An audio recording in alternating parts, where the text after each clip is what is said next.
and really nice to see so many of you here on a Sunday morning. Not easy to do at all. I see a lot of familiar faces too, so I know that a lot of you have been for our Science Cafe events before. But for the newcomers, here's an introduction. We've been doing Science Cafe since June of last year. We've done 7 iterations so far.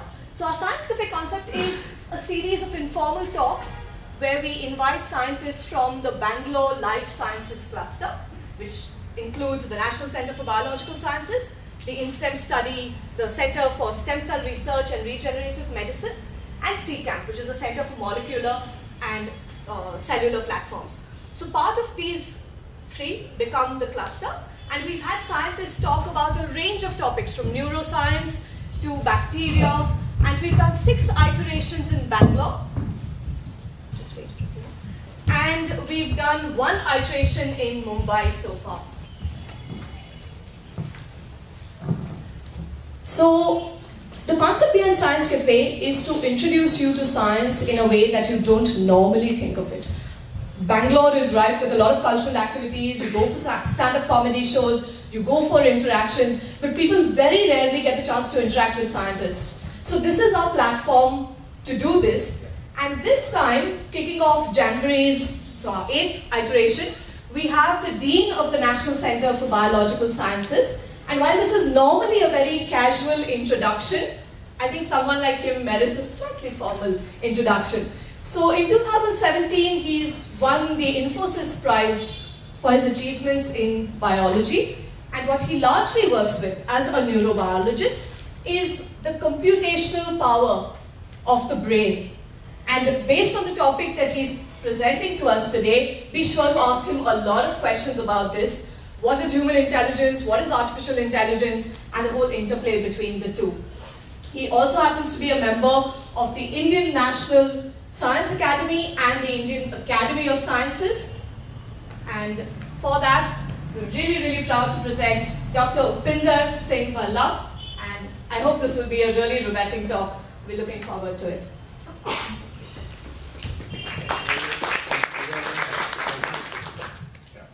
And thank you all for coming in, braving the dawn hours of Bangalore.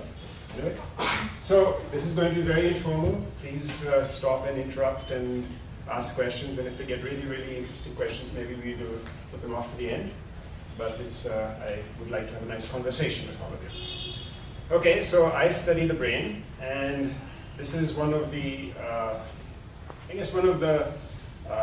underlying questions behind my interest in the brain. What is intelligence? How do our brains manifest it? And of course, in recent years, we start to worry about what it means if machines have intelligence and the implications of that. So that's what I'll walk you through today. So this is our hero for the day. Does anybody know his name? It's Alan Turing. Yes. So Alan Turing, we'll meet him again in a little while, but he provided what I still consider the authoritative definition of intelligence. And this is, not surprisingly, called the Turing Test. So since we're going to be talking about intelligence, I thought we'd discuss this first and as a sort of warm-up for the actual science topics. Okay, so how do you define intelligence? So he had a very straightforward approach. He said, supposing you're someone who wants to query whether some entity is intelligent, and you don't know if that entity is a human or a machine.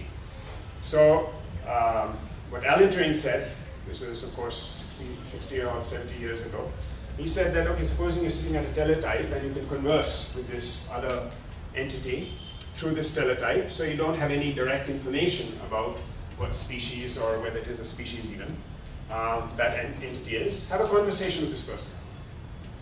And if, in the course of the conversation, you feel that, yeah, I may as well be talking to an intelligent human person, then whatever that other entity is, it's intelligent. Okay. So this is an extremely straightforward, I feel, and very general way of deciding whether something is intelligent. You have a conversation with it. And when you come to think about it, right, this is what you do when you talk to each other, right? You decide whether someone is intelligent by talking to them. Question? there are, of course, what about the people who give one-word answers to most questions? Well, if you interrogate them at length, you can still decide whether those one words are informative or not, and whether they're based on some level of intelligence. Well, yes. Yeah, so there's no time limit to this test, right? You can talk to the person as much as you like. I mean, I don't know if you've ever tried it. You can go online and talk to things. Yeah, I can pick up my phone and ask Google all sorts of things. Yeah, is Google intelligent? In some sense. Well, we'll come to that. Yeah, in some senses. That is sort of coming to the point of it. But the point is that you want to find out if someone or some entity is generally intelligent. That means has an intelligence which is not restricted to one topic. Yeah. So, for example, even my old calculator, which I got before most of you were born, it was intelligent in the sense that it could perform calculations faster than I could. In fact, it even beat Shakuntala Devi. How many of you remember Shakuntala Devi? She was the human calculator of the era. Yeah? It was really fast. Was it intelligent? Well, not by what we call intelligent, but we'll come to this point in a little while. Yeah, what does that really mean? Anyway, so the Turing test. Everybody got it? Yeah. Okay, so let's move ahead.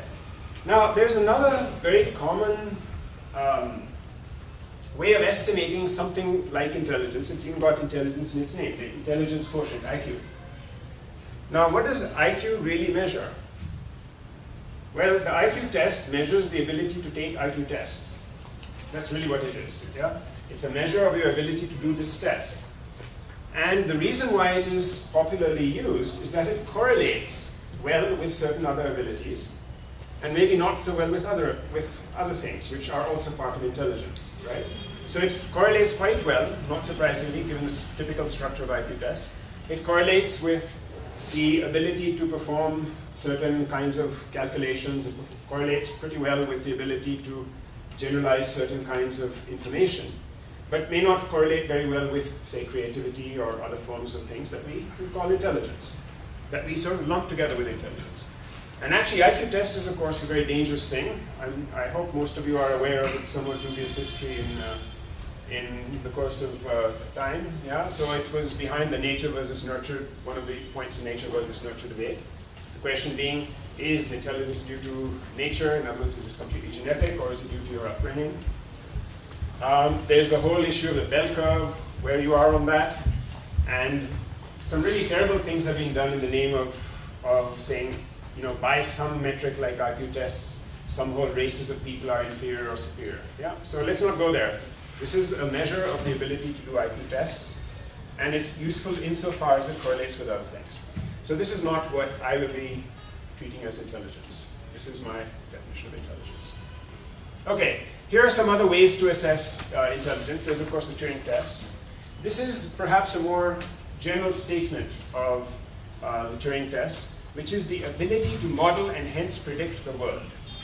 And this is something which has actually been formalized in many ways. For example, Josh Tenenbaum has split this up into these various subcategories. But when you think about it, the purpose of intelligence, at least as a species, is for us to do better at surviving. And you tend to survive better if you have a reasonable prediction of what's going to happen next. And this could be as simple a prediction of, okay, there's this object coming towards my face, I better move. That's not a simple prediction, by the way. Yeah? When something's coming towards your face, you are almost instantly computing its trajectory in space. You're solving, in some form or another, you're solving Newton's equation, right? It's coming towards your face. How many of you can actually solve this on pencil and paper? No, not so easy. Yeah? So you're doing all of this, you're doing it almost instantaneously, and you're moving your head, which is actually an extremely complicated control of many, many muscles. Anyway, I won't go into the details of this. The point is that the ability to predict is core to our survival, and I think this is also core to the concept of intelligence. That is, you synthesize information from many, many sources, and you predict what's going to happen. And this could be predicting what's going to happen in a social context, predicting what words I'm going to say next, because actually that's core to being able to understand language, to be able to predict the flow of thoughts that someone else is having through their words. You know, so this is a sort of generalized version, I think, of thinking about intelligence.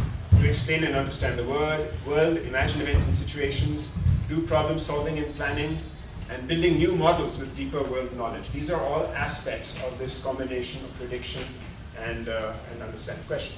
Yeah, how would you speak about this ability to predict in the context of the Turing test? Because in the context of? The Turing test, because as you just pointed out, many of us, including me, wouldn't be able to formally describe how I'm predicting that an object is moving towards me at the speed.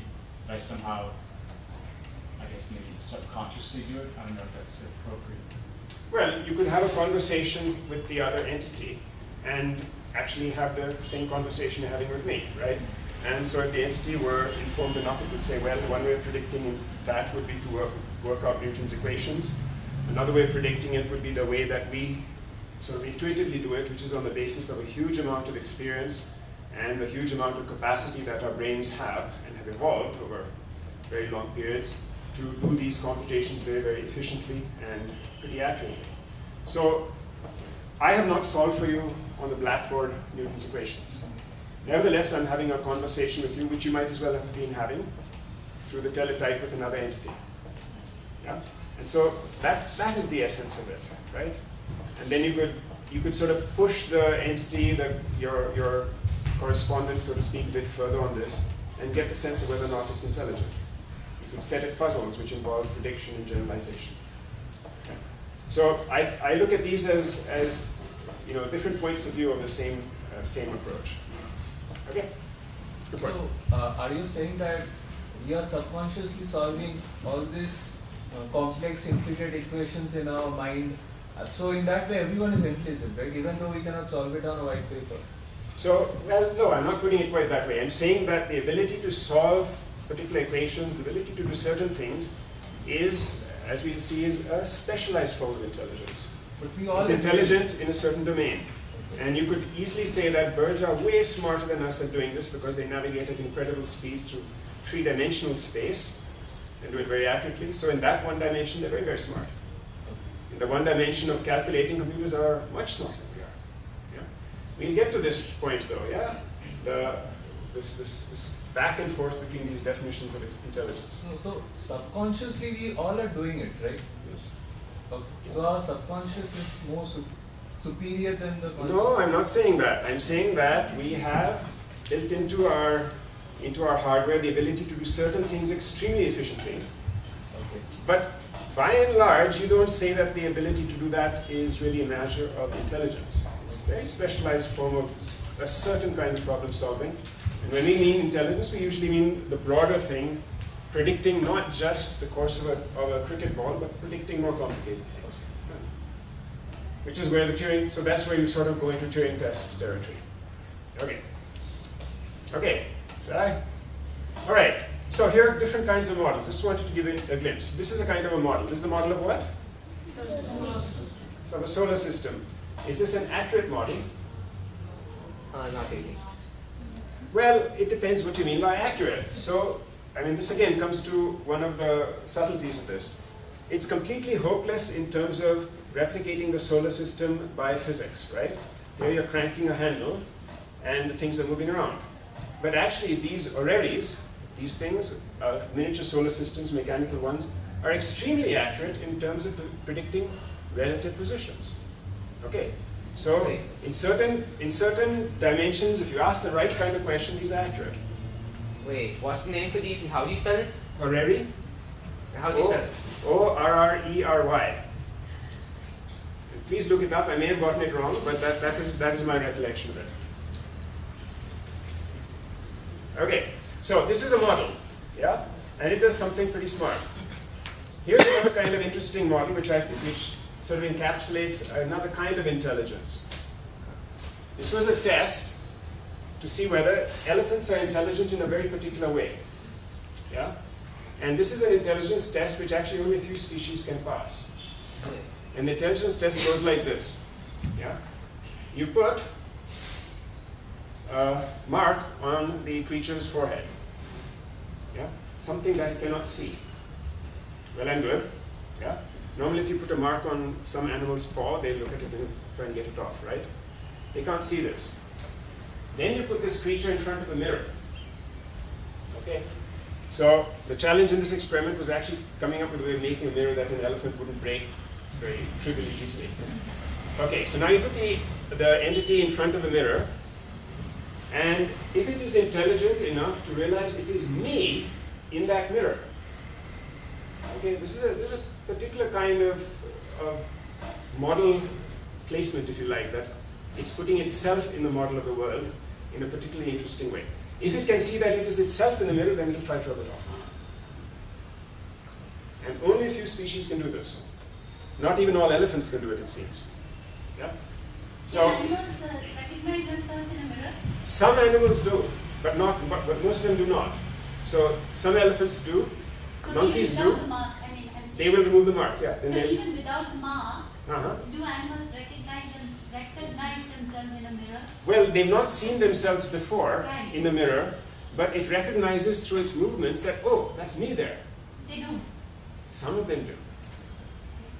But most of them, many of them, I don't know how many of you have seen these silly YouTube videos of a jaguar attacking itself in the mirror? Yeah? It does not realize that it is not itself there. It thinks it's a conspecific. It thinks it's another jaguar.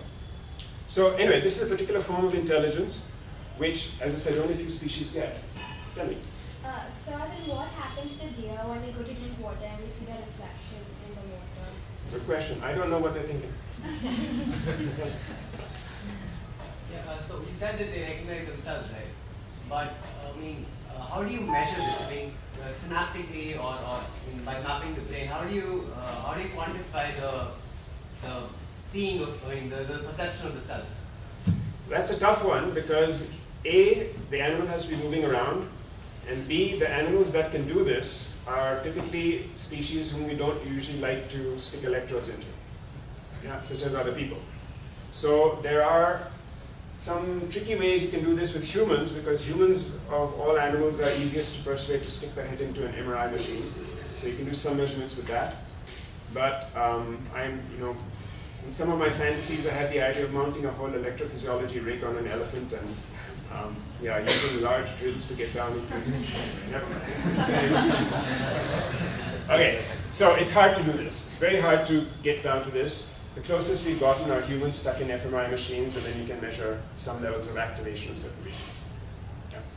These are hard questions, so we're not always all there yet. Okay, so this is again part of a model of the world. Here the model of the world is sophisticated enough that it includes yourself.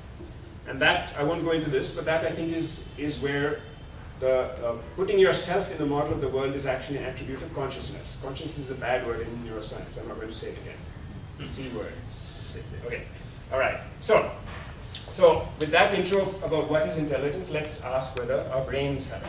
Brains are doing certain computations and how they do it. That is my area of research, but I'm not going to go quite there. I'm going to go into somewhat more philosophical thing, and I will present somewhat forcefully my point of view, which need not necessarily be what you have, which is, yes, so our brains have intelligence. So this is our brain, your brain, my brain. It's 1.4 kg roughly. It consumes about as much power as a bright CFL. Yeah? Yeah?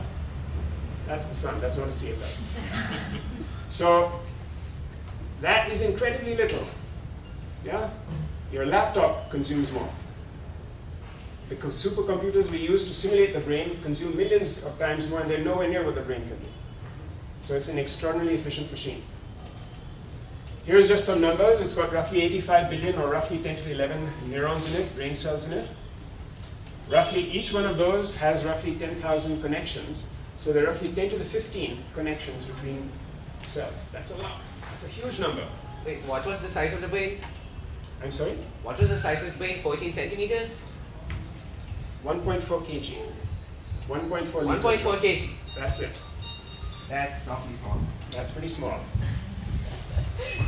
Okay, so it's got a lot of connections. There's a huge amount of computation going on within each cell. This is what I study. Its electrical calculations are of the order of a millisecond. Its chemical calculations are all the way from sub-second to years. It has changes which occur from structural changes, the physical structure of the brain, small parts, changes on short to long time scales.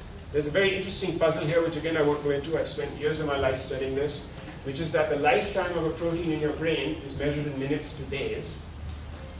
But the lifetime of a cell is 100 years, and the lifetime of one of your memories, if you're lucky, is also 100 years.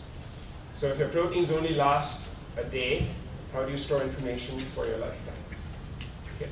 I'm not going to answer that, I'm not even going to go there, but that's one of the things that I've studied for years. Again, just to give you a sense of scale. This is your brain. Yeah, it's roughly about, as you can see from the scale bar, it's roughly 15-20 centimeters. This is zooming in 100 times. This is one brain cell. It's not coming out very clearly here. This is the Purkinje neuron. It's a beautiful cell. And you can see that it's roughly a millimeter across. Yeah? 500 microns is from there to there, so it's roughly a millimeter across. This is 100 times smaller. Going 100 times smaller again. Now we're looking at one of those fine pieces there. This is a dendrite. This is one of these fine branches. And this is where the connections start to come in. This is 5 microns, and even in this tiny volume, there's thousands and thousands and thousands of connections. Yeah? Going in another 100 times, we're now talking about the scale at which the computations happen. Okay. So there is an incredible range of sizes and also times that the brain is handling. Okay? So, is intelligence coming from this biological structure, from this physical, chemical structure? Right? And there's a whole set of people who have weighed in on this problem, and we'll talk a little bit about one of the sort of philosophical questions that has been posed for millennia, literally, about whether it is this biological, this physical structure that embodies intelligence. And this is the question of dualism. Okay. So dualism states that there's a distinction between the mind and the body. Yeah? And for example, Plato said that knowledge is contact between the mind and forms and ideas. I'm not going to go into the detail of this, but he had the idea of Platonic ideal, and that all physical things were some kind of imperfect reflection or shadow of these ideals. And so he had this distinction in his mind between mind and forms. Yeah? Aristotle didn't agree with his mentor. He said that no, forms are not abstract but are realized in physical objects. And Descartes said that mind is some kind of thinking unextended substance, and body is a non-thinking extended substance. In other words, you can measure where it's damaged. Yeah? Penrose, how many of you read Penrose's stuff? He's actually a marvelous physicist, writes beautifully, and I totally disagree with him on this. Yeah? He said that the good thing is, this is a good theory in the sense that a good theory is something that can be tested and proven wrong. Yeah? So he said that quantum interactions between microtubules in your brain cells compute and interact with the Platonic ideals. Okay. And so one can actually do calculations and measurements to test this kind of idea, and Penrose fell short. But he proposed a theory, and that is the way what we advance science. We propose theories and put them up and let people throw stones at them or throw experiments at them, and they get knocked out. Question? But where does the Platonic ideal exist? So that's the point, right? The Platonic ideal is something you can't actually touch. At least this is my reading of it. I'm not a philosopher, so I will certainly be getting the nuances wrong. Is it at least related to the brain, physical brain, or not even that? So that's the point. The point is that Penrose would have came up with a specific way in which you could relate the brain to these philosophical concepts, these ideas, like the perfect sphere, the concept of a sphere. Yeah, he said this is how it could be done. But that doesn't work. Yeah? And this is, to me, the core problem, which is how, if mind was distinct from the body, how would the mind influence the body? Right? To put it in other ways, yeah? Supposing I were measuring the activity of a brain cell, right? I can explain that activity, even today I can explain that activity to a very high degree of precision using standard physical and chemical information. Okay, now if in the brain, the mind is doing something to the brain, which means that it would do something different from physical and chemical laws, then you would have some evidence of that the mind is separate from the body. Yeah? In other words, if the cell behaved in a different way than physical and chemical laws prescribe it should. Okay, so at this point there is zero evidence for this kind of linkage. Okay, this is why I, as a neuroscientist, and most neuroscientists, do not support dualism. There's also a very nice thought experiment, which I'll come to in a moment, which also addresses this point. But the point is that if there were something separate from the brain that comprised intelligence, if the mind was separate from the brain, then the physical entities that we can measure would behave in a manner inconsistent with the physical principles that we know. Okay, so this is the argument against all of these ideas that take their root in dualism. Way back to Plato, in fact, even probably before Plato, because Indian philosophy also has several schools of thought. Samkhya also is also a dualist philosophy which had this separation. And there are also various other schools of Indian philosophy which had this idea of separation. Now we can do measurements, and so we need not rely on these things. Okay, so this is a big philosophical statement I'm making, and it's fine to disagree with me, but I'm just saying this is where I stand as an experimental neuroscientist. Here's a cool thought experiment. Yeah. Another way of addressing this point. Assume I have a mind and a body which are separate. Yeah. Now, what I can do, as you know, we can make nice computer simulations, or we can make little chips, and I can take my brain and one by one replace the neurons with a nice physical simulated neuron. Let's say a little chip. Okay, I put a transistor in there instead of the neuron. Okay, and I do this for one neuron. Does that mean my mind has gone away? Do I lose my mind? Maybe not because of that, but yeah, other reasons might cause me to lose my mind, but not by replacing one cell. And I can repeat this process, and I can repeat this process, and repeat this process. Now at some point, if I keep doing this, I'll end up with a brain where all or most of my brain cells have been replaced with silicon equivalents. So the question is, if the mind were something separate, at what point would the mind have detached itself from the body? Would you even be able to tell? Okay. So actually there's quite a lot of marvelously entertaining philosophy that has arisen from such kinds of thoughts, and I'm not going to go into it. But some of you might, if you want to look this up, this is an actually wonderfully readable little essay. It's written like a little science fiction story by Daniel Dennett called Where Am I? And I recommend that you have a look at that. You can get it freely on the internet. Okay, so these are reasons why I think that the answer to the question of does the brain have intelligence is yes. So, just to be clear on mostly, yeah, right. So the mind is something that provokes thought, right? So the mind is the implementation of intelligence. That is the entity or the condition through which we achieve intelligence and self and all of the other things. So it's like a symbolism for a thought-provoking thing, right? So it's, sure. You can think about like. See, but that by saying that you've already jumped to the next stage of this argument, which I haven't gotten to yet. Yeah, I haven't yet said that the mind is something that comes out of computation. All I've said so far is that the mind is something that comes out of physical processes. Okay, I'm coming to the computation bit in a moment. Okay, all right, shall I move on? Okay, good. So, for our definition of computing, again, we turn to Alan Turing. Yeah? Of course, there are people who preceded him. As you know, George Boole preceded him by a long while. Yeah? And who's the guy who made the analytic engine?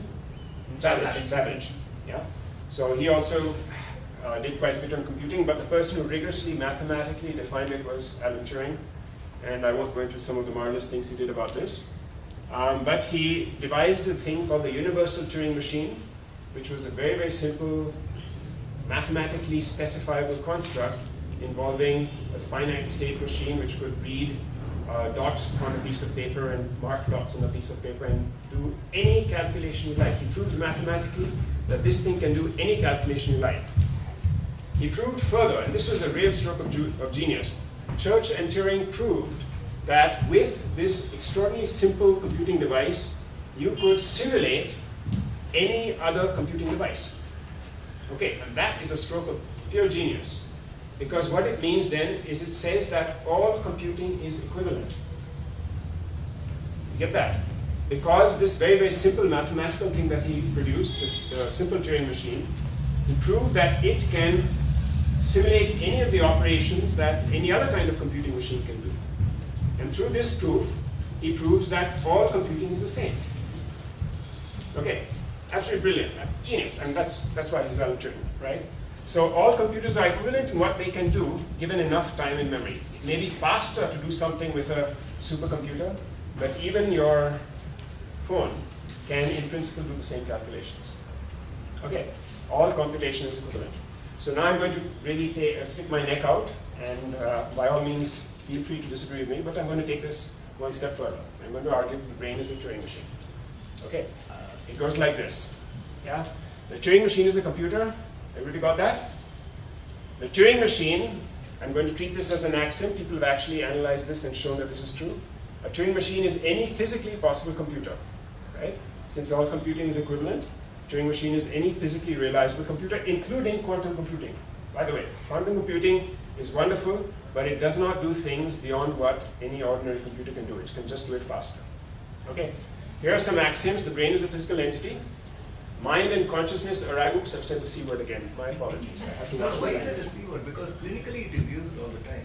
For neuroscientists, the problem with using the C word is that it suddenly leads off into an absolute forest of poorly defined assumptions, poor definitions of the word itself, and yeah, lots of very unwarranted speculation. So medically, either conscious or unconscious. No, well, we can discuss later. There's so many ramifications of the word, and people interpret it so differently that it's really. So is it because that you cannot mathematically formulate it? Shall we discuss this afterwards? I don't want to discuss rude things like the C word. Okay, discuss it later. Okay, let's just say that these things arise from brain activity. Yeah, so this is where we've rejected the dualist argument. Okay, I'll just come to you in a moment. Yeah. So let me just work through this. Yeah. So these things arise from brain activity, and brain activity we're going to stipulate is computation. What the brain can do through its signals passing electrically and chemically is a form of computation. If we assume these, if we take these axioms, if we take the universe of Turing machine as explaining computation, then we can say that these things arise from computation, which is implemented in the hardware or the wetware of the brain. Okay, so this is a nice provocative statement, and now you can ask me questions. Just one simple thing. I just want to know that is it just the manifestation of the physical activities that is going on in the brain that is giving rise to this one? That is giving rise to? The mind and the consciousness. That is what we are trying to assert, yes. So this is actually scary. So you said that is by why computation we can. That is what it implies, precisely. I'm saying this is a very, very dangerous, if you like, a very, very deep or very, very large assertion. So, sir, you mean to say that whatever is happening in the brain, as you explained before, it's concrete, it's tangible, and what is giving out as a result of this manifestation is intangible, and that is what we just get to simulate out of, calculations from the brain activity. Well, wait. Let me just try to clarify what you mean by tangible. I'm saying that the brain is undergoing certain physical processes. These physical processes perform computation. Since computation is equivalent, all computation is equivalent, and because we've already stipulated, discussing dualism, that the activity of the brain is what gives rise to mind and the C word. Yeah? So therefore we're saying that these properties arise from computation. Yeah, this is the chain of logic that I'm applying. Right? So that would mean, maybe this is what you meant by the tangible intangible question, that would mean that mind and other things, attributes of the brain, are not intangible. Yes. They are computational operations, which we will come to in a moment, as things which we can simulate with this, and maybe we can simulate with that. Absolutely. That's why this is a very audacious statement. I want to intangible, tangible argument. So things like emotions would be considered tangible, right? No. No? No, not at all. So In fact, emotions are really easy to model in neurobiological you can compute terms. them and see the neuron activity in certain regions of the area. I'm sorry, slow down? You can see the neuron activity related to a particular emotion in certain Precisely. You can measure emotional percepts very easily, much more easily than you can measure many of the other things that the brain does. Because when you think about it, emotional, at least from a biological point of view, emotions are really very, very ancient modes of computation for the purposes of survival. Yeah? What are your primary emotions? Yeah? fear, anger, lust, hunger, these are very, very primal. And these are things that can be actually rather, how should I say, they're very straightforward to define, and in some cases very straightforward to measure. You can actually measure hormones that represent some of these things. Of course, we have a massively complicated brain sitting on top of this. And so we have far more subtle nuances of these things than, say, a mosquito does. But I would stipulate, I would argue, that emotions are actually something very straightforward with a lineage all the way back to maybe single-celled organisms. So if you were to extrapolate the same logic towards something that's more advanced and complicated, you would be able to map it and make the mind and consciousness a tangible entity. That's what I'm trying to say, yes. So in that case, how do we say that we have evolved, actually? Evolution has changed so many things. Yeah, it has. And we are obviously able to do things at a far more sophisticated level than, say, a mosquito. But that doesn't mean that the fundamental processes operating are different. There's a huge difference in degree, and the capabilities have gone to a completely different level, but the fundamental processes I'm stipulating are the same. Can we kind of construe mind as an emergent behavior arising from those computations? Good, you're one step ahead of me. 2, 3. Yes? So isn't this circular because you're making an axiom which says brain activity is computation, and then you're saying brain is Turing machine. So No. So the point of this discussion, this line was to, this whole argument was to, since in the previous slide I had discussed, a couple of slides ago I discussed dualism, right? Yeah. So there I was saying that the mind and other things arise from brain activity. So here is where I'm linking the brain activity to computation, and hence computation to mind and so on. Okay. So I'm just I'm completing a chain of argument here. Yeah. Okay. Should I go on? Yes. I'm still only on part 1 of this. Okay, so fine. This is meant to be provocative, and I'm glad that it has stirred up so much discussion. Yeah? The intention of these things, of these science cafes, is to get you to think about some of the things we find incredibly exciting about our world, about our universe. So anyway, this is provocative. It's meant to be, but it is something which I actually believe and use this as a guiding principle for how I work. Okay, so, well, do brains have intelligence? Well, yes. I mean, this is the answer to the first question I had posed. Because our very definition of intelligence relies on what we observe of brain activity in each other. And so presumably, we can now take this through the Turing Test to look at other kinds of entities. Okay, very well. So now we move to the next part of the talk, which is, do computers have intelligence? Ready? Okay. So, do our machines have it? So let's do that. So let's step back a little bit and get an idea of what computers are doing in these marvelous deep learning networks, AI networks, and whatnot. Yeah? So this is an extremely, extremely simplified version of what a neuron does. Yeah? And as a neuroscientist, it actually pains me to look at something like this. But this is the basis for a lot of clever things that are being done by neural networks all the time. Yeah? So basically, a neural network gets inputs from other neurons, quote-unquote neurons. Each of those inputs has got a certain weight, and it sums them up. And then it runs the total of the summation through some kind of nonlinear function, and that is your output. And this can then go on to the next layer and the next layer and so on. Okay? Very, very simple conceptually, yeah? You add up a bunch of inputs, you give them a certain priority, and then you put some nonlinear function on it, and that's your output. This is what artificial neural network neuron does. Okay, and then you put a bunch of these together and you can get multi-layer perceptron, that's the classic name for this, or feed-forward artificial neural network, where each of these is performing the kind of operation I just showed you. Yeah? So this one, for example, takes all of those inputs, sums them up, and takes a threshold, and then that's the output, and so on to the next layer. Okay, what can you do with these things? Here's an old example. You can give it a series of letters. English language, of course, being completely illogical in terms of the mapping from spelling to pronunciation. Yeah? So what you can do is you can train up the neural network by which I mean you assign the weights, you assign the Wij values. For those of you who are mathematically inclined, this is a matrix. So you assign those weights, and after enough training, what it gives you out is the phonemes, the sounds that belong to the letters. And this is very non-trivial because, as you know, English spelling is complete garbage. Yeah?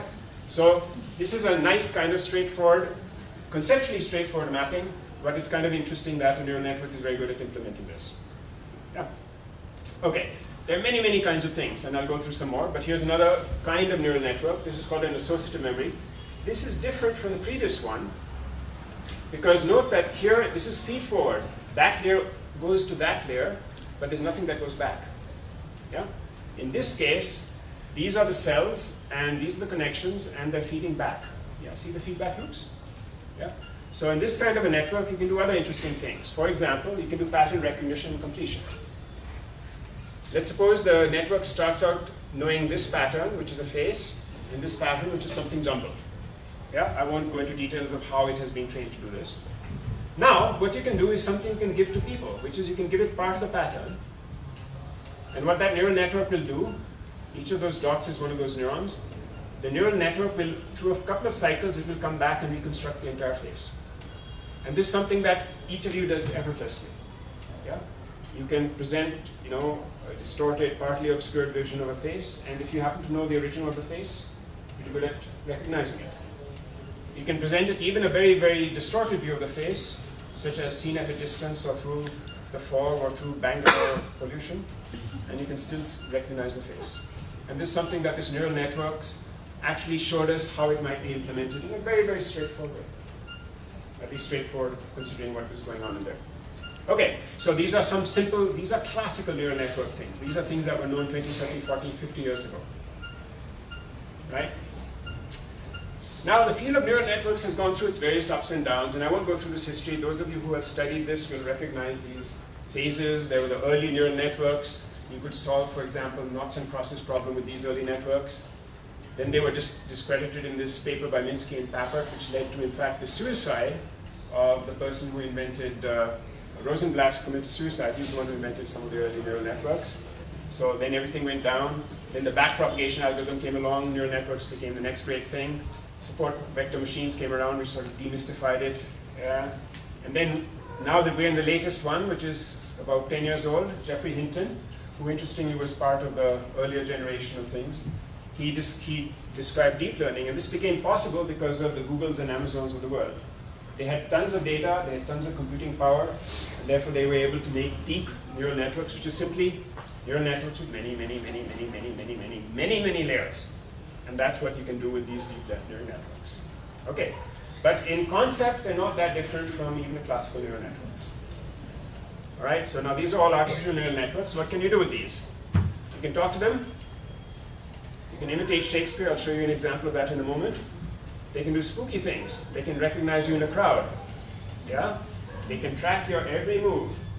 How many of you have gone to a place and discovered that Google has already mapped it out for you and told you that this is a good place to stay and a good place to eat? Yeah? The first time that happened to me, I was completely freaked out. Because Google had been reading, no individual, it was the neural networks. They'd been reading my email. They figured out what my reservation was when I was there, and it it was there on Google Maps. I said, oh. Yeah? So this is the kinds of things they can do. And they, of course, the point of it is to sell you things. Yeah? Okay. So these are all things that you can do with neural networks. But here's some more fun things. Yeah? This is a kind of neural network called long short-term memories. Don't ask me why they came up with that funny name. But what's this look like to you? Shakespeare. I think he shall become approached, and the day when little strain would be attained into never being fed. It sounds like Shakespeare, but it's like complete garbage, right? Yes. Yeah? It has exactly the intonations, in fact, many of the words and so on of Shakespeare, but it's complete garbage. There's no meaning in it. So this is produced by a neural network. They fed it the complete works of Shakespeare, yeah? And it picked up all of the form and structure of it, and it's nice, right? Yeah? So, but it's complete garbage. Marvelous. Okay. Wait, could you go back a second? I want to copy the URL. You can copy the URL, sure. Or I can do all the slides if you so desire. I have a thumb drive with the slides. It's on GitHub. Yeah. I'll give you the whole thing on. All right. Yeah. Okay. So this is, for those of you who are geeks, this is actually completely mind-boggling. Yeah. This is algebraic geometry using, basically he's examined a bunch of theses written in LaTeX, which is a way of defining pages and mathematical equations. And the neural network has come up with something that looks like perfectly reasonable mathematical arguments. Except when you look closely, it's complete garbage. Yeah? It's formatted perfectly, but it's complete garbage content-wise. Yeah? I mean, doesn't it look reasonable? Yes. Here's another one. So this time they fed the neural network the entire Linux source code. Yeah? And believe it or not, this stuff will actually compile. Yeah? But it's complete garbage. It isn't doing anything, but it's got all the form and structure. So these are some things somewhat trivial things that a neural network can do. Here's a very non-trivial thing, which I thought was completely marvelous. Yeah? So they had this neural network, and its ostensible goal was to look at retinal scans and figure out whether or not the person was diabetic. Yeah, diabetic retinopathy, standard thing, and many, huge number of neural networks have done this. What was ingenious about this particular study was that they also fed in other correlative data from the patients. They fed in things like age, gender, weight, other things. And the really scary thing was that using nothing but the retinal scans, the neural network was now able to predict all of these things. Yeah? It was able to pick up age within 3 years, gender, 97% accuracy, whether or not the person smoked, the level of HB1AC, I don't even know what that is. Some antibody in the blood pressure, yeah, and past cardiac history, just by looking at your retina. Okay? In other words, somewhere in the subtle details of the retinal patterns and the blood vessels, all this information is there, and the neural network found it. And how accurate was it? Use the accuracy of values. 1%, 3%, 3 years. Scary. Okay. So the way you look at it, providing prior informations along with this retinal scans that actually improved accuracy. That's right. This is you provided all the information. So yeah. So you start to see a sort of pattern here, right? The neural network is very good when given tons of data and tons of what we should say ground truth data. In other words, you know the answer already, you train it on this, then it can go ahead and do a huge amount of accurate prediction. This is what we call one-dimensional knowledge. It's very, very intelligent in one dimension. Yeah, it does better than probably most doctors can do in this very, very narrow dimension of reading retinas. Okay, here's another really cool example that came out not too long ago. Nvidia was the company behind it, a team from Nvidia. So what they do here, I don't know if you've seen this example. Yeah, here are the original faces. Okay, original faces. Here are the different expressions. Okay. And now look, the neural network has taken the faces and mapped the expressions to the faces. Yeah. It's spooky, right? And these all look totally realistic faces. But it's happily stuck in beards, it's stuck in glasses, it's stuck in gender. So none of these things. Yeah. These look like perfectly reasonable faces. But note that they have the same expression there, and they have the same general face pattern from there. So the machines could imagine them. Machines, quote unquote, imagined it. Now, see, now we're getting into the intangibles, right? Yeah. And yet this is hardcore computation. So there's no question about it. So you're saying all these images are generated? These are original, these are generated. These are the original source faces, and those are the source expressions. And the computer has mapped, so these are all generated. And look at this. It's taken this person and made her a kid. Yeah? And very realistic, right? You wouldn't blink if you were presented with this picture. You'd say, yeah, this is a human being. Okay. Older versions of this had subtle problems, like they might have the eyes a little bit different. But newer versions of these networks can do phenomenally well. Like that. Okay. So is this intelligence? Okay. Not really. So good. So we're getting the thing, right? It's sort of intelligent in a very narrow dimension, right? So let me just give you a sense of where the field is going, right? They're adversarial networks. That's how this was done. where you have one network which criticizes the other. And so each of them, so the critic network says, no, I am able to detect that this is a fake. And then the generative network tries to improve itself, and they go through this cycle millions and millions and millions of times. And that's why you can get things which are this good. Yeah?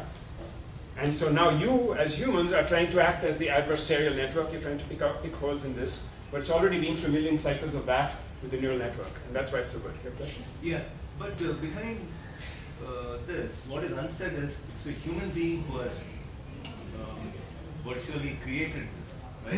No, I mean the programming and the... Okay, so you're coming to a very interesting point, which is, to me, one of the actually marvelous things about the new AI revolution, which is that we can program the general framework. We can give the machine hardware, but we don't know what the hell the machine is doing. That is, I find, really interesting. As a neuroscientist, that's wonderful, right? Until now, there was only one, what do they call, one example case, one proof of concept for intelligence, and that was brains. And now, at least in certain specialized domains, machines also can exhibit kinds of intelligence. And the cool thing is we still don't know how either of them works. Yeah? So that's wonderful. As a scientist, that means there's twice as much territory to go and explore, and maybe there's something to be learned from the two of them. Okay, let me move on. Okay, so so we're having adversarial networks. That's how that was done. You can do kind of scary things, right? You can paste face images on arbitrary photos and videos. Have you heard of deepfake? How many of you heard of deepfakes? Yeah? This is pretty scary. You can paste anybody's face on any other body, and you can have the body through a movie doing arbitrary things, and the face will go along with it. And it is as hard to tell apart as this, right? And you can do that with sound, with voices as well. So I don't know if you've seen the videos of Obama speaking Trump's lines, yeah? And vice versa. Yeah, it's pretty scary stuff. Yeah, so so basically a politician could now go and say, no, that's just a fake. And do it with perfect deniability, because you can actually do these fakes. Until 5 years ago, you could not do these fakes. In fact, 2 years ago, you could not do these fakes. So now there are AIs that design AIs. You have machines which actually, as part of the programming, are trying to build the structure of the deep learning networks itself. Now, the limit, so the idea is that, anyway, I won't go into singularity business. The idea is that the current AI is limited because it needs huge amounts of training data and huge amounts of computation. And that's unlike us. Yeah? So the big problem is something called artificial general intelligence, which is that we need machines to be able to generalize, not from one example in a particular domain, but completely across categories of problem. And that's what we are still ahead of it now. Or are we? Could you at least tell us why the singularity deserves 3 question marks? 3 exclamation marks? I just put them there. Do you know what the singularity is? Not really. Oh, okay. So this is an idea proposed by some futurists that at some point AI will become smart enough to improve itself, and then the improved AI will become smart and improve itself, and the improvement will go exponentially up, at which point you'll suddenly have a going from near human level intelligence to astronomically incredibly high intelligence, and at that point you don't know what the hell is going to happen. That's the singularity. So you want to read it up, look up Ray Kurzweil. Yeah? Okay, so on that happy note, One quick one on yeah. the previous slide, Yeah. which is you said that you made a remark that while AI or the neural networks require vast amounts of data and computation to be able to do what they do, and humans don't use it, but don't humans also do need and don't retrain on vast amounts of data because we are receiving data every single moment? That's a very, very good point. It starts from when we're an infant. Yeah? The point is, this is why I brought up the point of generality, right? Which is that we have been getting data of very diverse kinds ever since our birth. And we're able to synthesize, we're able to go across from one kind of case to a different kind of case, and we do it very, very well. And that's that is general intelligence, as opposed to intelligence in a particular domain. So if you take pretty much any given domain, you'll find machines can do very well, in many cases beat people. But this is still something, so we're a bit ahead, and so we should come to this line. Do we need to worry? Okay, so now we're into seriously science fiction domain. That is fun. Okay. How many of you, who's this? No, he's the mad guy. Yeah, he's the mad guy. Yeah. All right, so what may worry? Do we have to worry? Well, let's find out. Okay, so let me put it this way. Every single well-defined solvable problem that has been posed for computers or as a mark of intelligence has been surpassed by computers at some point. Yeah? Calculation, humans lost a long, long time ago. In fact, if you count the abacus, humans lost centuries ago. Backgammon, humans lost 30 years ago. This was the one that really shook me up. Chess, yeah? That's probably before many of you were born.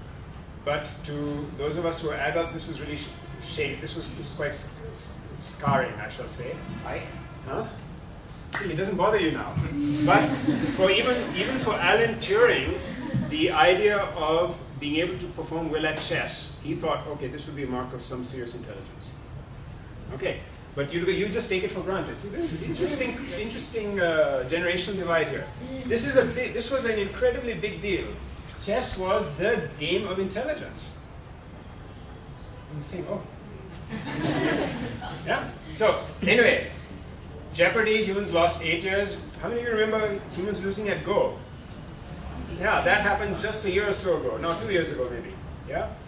And then it got to the point where the computer taught itself. Earlier it was using a lot of other recorded games, and then it taught itself. Just a few weeks ago, the computers played their own chess without any intervention of humans and performed better than any human. But that's sort of reprising an old story. But the point is, the difference was this was brute force, and what they're doing now is a different level of brute force. Okay, robotics, humans are just about holding on. But you know, robotics, come on, this is moving around, yeah? A monkey can do it better than we can. Is that intelligence? Kind of depressing that this is where we are ahead of machines. Yeah? Okay. Vision. So AI facial recognition is as good or better than human. Yeah?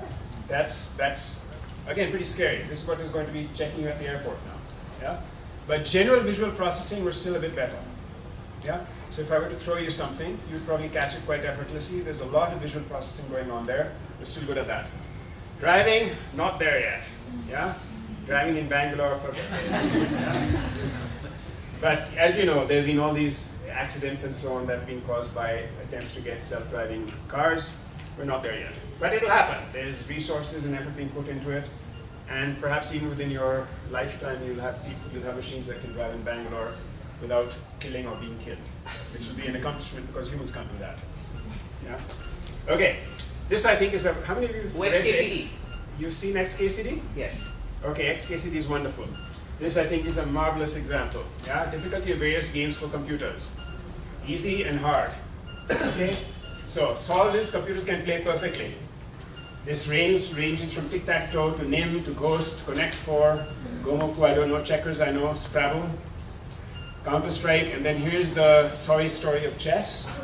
The period from first win by computer against top human, and in 2005, the last win by human against top computer. That's sort of like the epitaph for humanity there, yeah? At least for us old-fashioned people. Jeopardy, StarCraft, poker, all of these things go. This cartoon was not drawn that long ago, but we've passed this stage already. This is already in the past. Computers can already beat us there. And then, computers may never outplay humans. Calvin Ball. All right. Now, I don't know how many of you are culturally broad-minded enough to know what this one is. No. Calvin Ball. Usually, Calvin Ball, you know. Yeah. Okay, let's start with Calvin Ball. What is Calvin Ball? What are the rules of Calvin Ball? That's right. There are no rules. Okay. So computers may never outplay humans. 7 minutes in heaven. This is a sort of culturally tilted reference. No? When I give this slide in class, in my neuro class, I usually have 1 or 2 of the students who sort of go, ooh. Yeah? 7 minutes in heaven is, you're in the right teenage-ish age bracket, and you're with a gang of friends, and you take a male and a female member of the party, and you lock them in a cupboard for 7 minutes. Okay. What's mouth? I have no idea. Look it up. I don't think it's that. I think it's some game. But no idea. Okay, anyway. So, human things that machines do well. Here's a whole list of things. Oh yeah, this is a cool story I should tell you, right? So the thing about the latest chess and Go playing programs is that they've learned themselves. They played each other. Back when I was an undergraduate in IIT Kanpur, there are some crazy, brilliant computer scientists there who are actually students who are doing this themselves.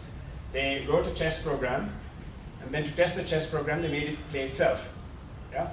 And it did something extraordinarily smart. I think none of the current machines can do that or do that. It cheated. Yeah? It moved the pieces where it created new pieces and moved them where there was not where it was. So is it like the computer is evolved? No, they had a bug in the program. But I thought it was a marvelous thing. Okay, now CAPTCHAs. What is the definition of CAPTCHA? Distinguish between humans and Yeah, something like computerized, automated, something Turing Test. Anyway, it's some kind of acronym, but it's something which humans are supposed to be able to do and you cannot do automatically, which is why they use it in all their reservations and so on. Unfortunately, now robots are better than people. Yeah? Hofstadter said the core problem in AI is solving the letter A. In other words, understanding the principles of the letter, how you can read arbitrary things. Well, computers can read all of these things. So Hofstadter is not the AI researcher. Why is it that nowadays, when you click a CAPTCHA box, it brings you with images like select all the traffic lights? It does that because they are using your input as a human to provide them more training data so that their AIs can do better at that problem. They're making use of you. They're exploiting you. Okay, so anyway, the point is that these are human things and yet computers are not doing them better than humans. Okay, so let me wrap up. I'm already over time. Let's talk about threats from AIs. Yeah? Existential threats, drones and robot weapons. This is not science fiction. This happens. People are routinely killed. Wedding parties are routinely killed by drones which are incorrectly programmed and go and blast them out thinking that they're a bunch of terrorists in a convoy. Yeah? So this already happens. This is not nice. Ecological harm. AIs could, I'm not quite sure where this one came from, except that it costs incredible amounts of power and energy to run an AI farm. There are lots of social issues. When you start losing jobs to computers, that causes social problems. This is not a new phenomenon. By the way, ever since industrialization, this has been an issue with evolving technology. But now the difference is more of the intelligent aspect. Previously it was more of the... Yeah, it's coming into a certain domain which used to be labor-intensive. Completely labor-intensive and you could not replace it. Now you can. I mean, imagine what's going to happen when all the drivers can be replaced. Yeah, that's a huge number of people who are employed in that. Anyway, we won't go, but that's a big one. Fairness. The trouble is that the training sets that we use for training AIs have built into them the same prejudices that we have in the training sets that are manifest in the training sets. So the AIs are also prejudiced. Not so good. AIs in politics, fake news, you can fake anything now. Yeah? And you've seen this whole analysis which was done through AI techniques designed to influence voters. What do you mean designed to influence voters? I suggest you read up the history of Cambridge Analytica.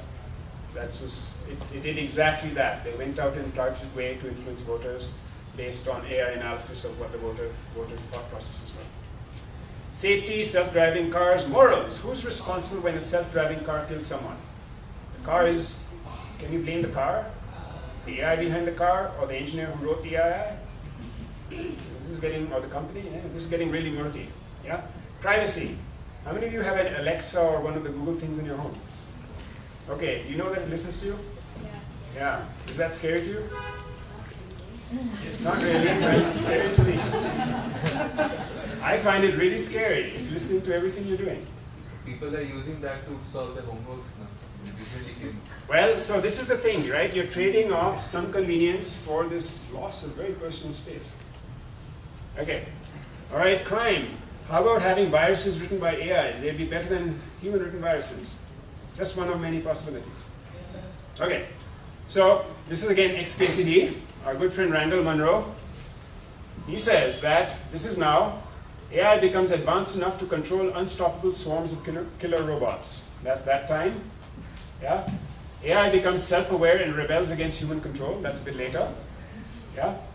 And so he says that this is the part that a lot of people seem to worry about, which is AI becomes too smart. He says this is the part that he worries about, which is that unprincipled humans will program AIs to go out and kill other people. And the thing is that this is where we are now. Yeah? We already live in a world where flying robots go out and kill people. Okay. So there have been surveys on this, that people who are the most at risk from AI, the people who are supposedly at the least at risk from AI. Yeah, so telemarketers, examiners, sewers, mathematical technicians, I don't know what the heck that means. Insurance underwriters, it's remarkable kinds of things that fall in this category. Somewhere in this list will be the cab drivers and so on. And then there are things which are very much to do with human interactions, which are obviously much harder to replace. Yeah? So this is a quote from Vernon Vinge, who's a noted science fiction writer and futurist. In 30 years, we will have the technological means to create superintelligent. Shortly after the human era will be ended. He didn't say when this was done. 30 was starting from when? Actually, this is an oldish quote.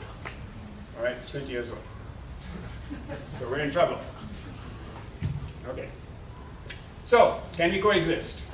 Here are various possible ways we might coexist. Asimov suggested this years and years and years ago, the 3 laws of robotics. A robot may not injure a human being or through inaction allow a human being to come to harm. A robot must obey orders unless they conflict with the first law. And a robot must protect its own existence unless it conflicts with the previous laws. Yeah? This is very, very low-level kind of stuff. Satya Nadella, we want not just intelligence machines, but intelligible machines. Not artificial intelligence, but symbiotic intelligence. Intelligence in the machines that complements us and doesn't fight us. Yeah? The tech will know things about humans, but the humans must know about the machines. There are many ideas about coexisting. We can have the machines compete with each other, in which case they'll be too busy about fighting with themselves to worry about us lot. We could teach them compassion. I think this is a big deal. We could teach them respect for their parents, because we would in some sense be their parents. There's also the question, why would the machines even want to care about us? Yeah? I mean, the dangerous thing is that if they don't care about us, they might wipe us out if we get in their way. This is the one I like the best. This is by another science fiction writer, David Brin. He says that we have raised and taught generations of human beings and adoptees who are tougher and smarter than we are. They are called our children. Yeah? And 99% of the time, they don't even rise up proclaiming death to all humans, even when they're teenagers. 99%.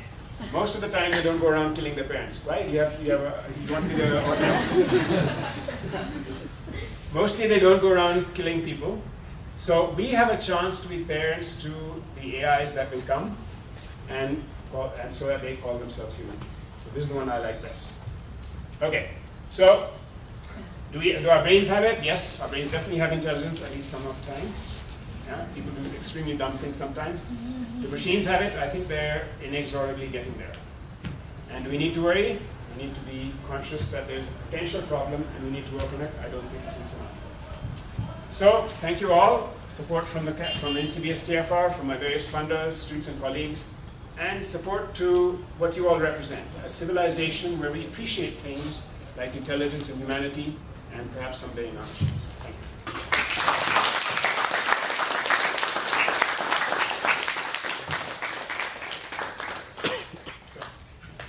So the question of ethics. So it's not unethical to end artificial intelligence. You can just pull the plug, right? So far, yes. So far, so good. But at some point, presumably, people will recognize, presumably once the machine starts to pass the Turing Test, this is going to become a big ethical issue. Yeah. Interesting one. And there's reams of marvelous science fiction on this topic too, as I'm sure you're right. So what is the time, according to you, what is the timeline before we get to AGI? Before we get to? AGI. Artificial General Intelligence. And secondly, I read a quote by McCarthy very recently that it says it will be a long time and we may not even get to that point. said something like that. So what do you think? See, predicting is very difficult, as they say, especially of the future. Yeah, this is a field where I heard John Hopfield say that AI would come in 20 years, and this was when I was a graduate student 30 years ago. So it's always 20 years in the future. I think things are visibly changing. This table is not just a joke. Yeah, this is not just a joke. This is every single defined criterion we have assigned has been surpassed sooner rather than later. And I think that is just a matter of time before some of the harder and harder things are surpassed. It's very difficult to predict timelines. I think that some of the things in in general intelligence are extremely hard, yeah? Which means that they might withstand this stuff for 10, 20 years, or they might withstand it for another 100 years. But I think it's only a matter of time. Yeah? I'm very scared to predict. I mean, I study the brain. The brain is just incredibly complicated. But it's partly complicated because of evolution. It's partly complicated because we are doing all of this stuff in 1.5 kilograms of matter. Yeah? Machines aren't going to be in that range of efficiency for a long time. Question there? Is there a hierarchy of the mind? I mean, are there things that AI can do earlier and then can attempt to do later? Is there a hierarchy of the functions of the mind? For example, you talked about emotions and stuff like that. So, will machines have emotions later? Is there a hierarchy? So, I think it would be relatively easy to program things like emotion into a simulation. These are not difficult to do, but the problem is that their inputs and outputs are very, very biological in nature. So it would make relatively little sense for many kinds of problems to program in things like hunger or I don't know, passion or something like that. But I think they could be programmed in relatively easily.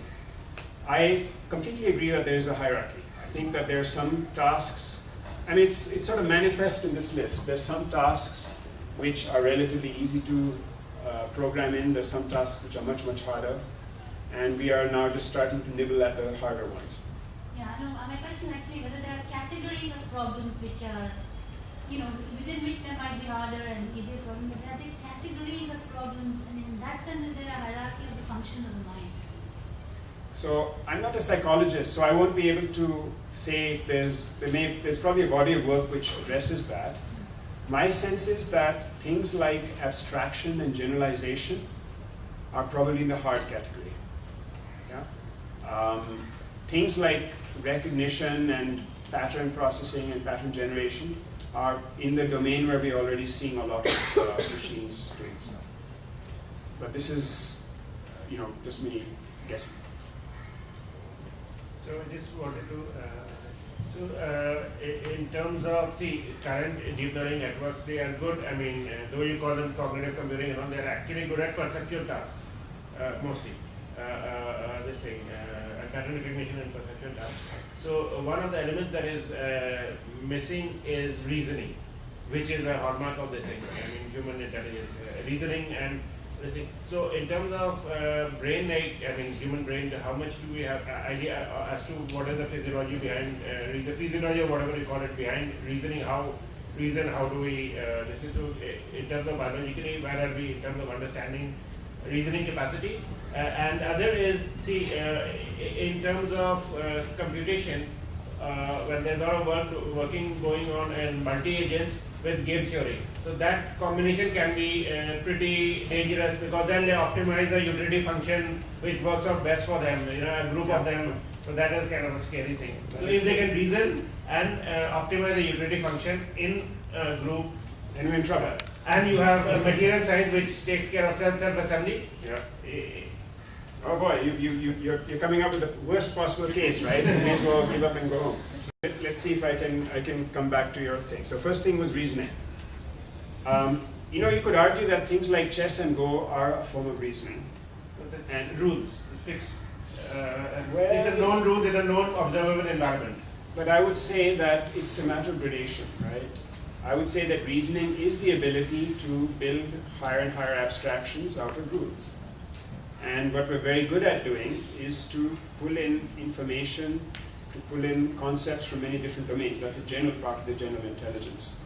And that's where one domain problems like chess don't really map. But at least some aspects of reasoning are feasible already in this. In terms of how much do we know of how the brain does it? Relatively little.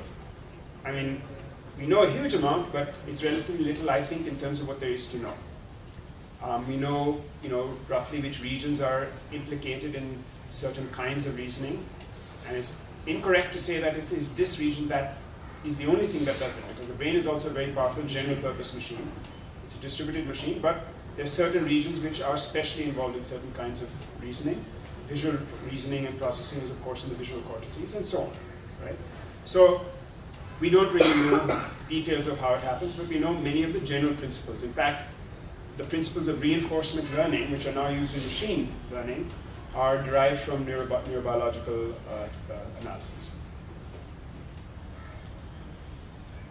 Question? Considering that the robot uses much more energy than a given brain, are the ecological constraints a bigger problem for AI rather than humans? Because ultimately, how much can a solar energy or renewable forms of energy feed the Why would they care about renewable energy?